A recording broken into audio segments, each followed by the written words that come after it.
回到你所热爱的事物，重新评估你的渴望。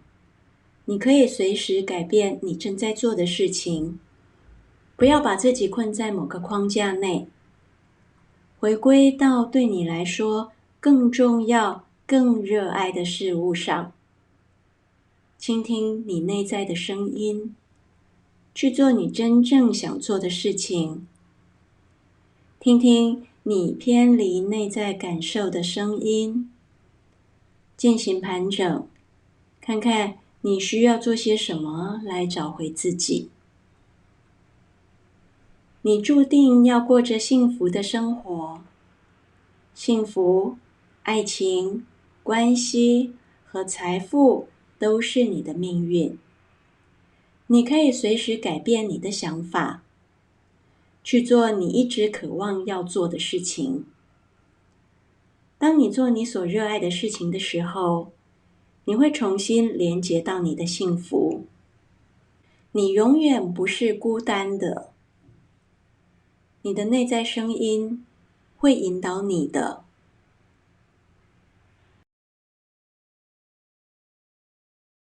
回到你所热爱的事物，重新评估你的渴望。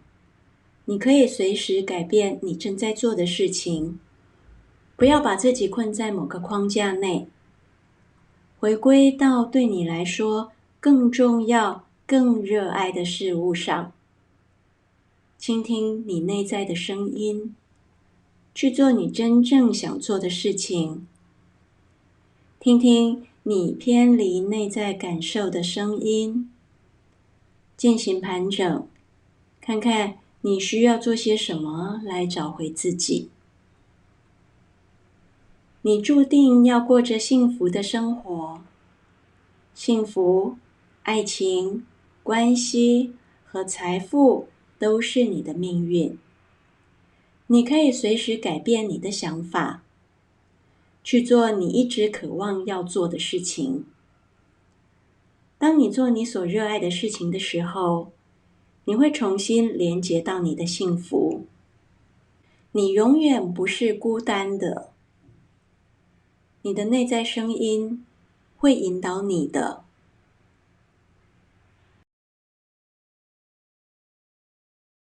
回到你所热爱的事物，重新评估你的渴望。你可以随时改变你正在做的事情，不要把自己困在某个框架内，回归到对你来说更重要、更热爱的事物上。倾听你内在的声音，去做你真正想做的事情。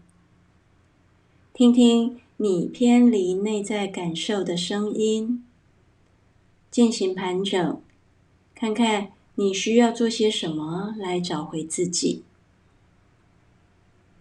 你注定要过着幸福的生活，幸福、爱情、关系和财富都是你的命运。你可以随时改变你的想法，去做你一直渴望要做的事情。当你做你所热爱的事情的时候，你会重新连接到你的幸福。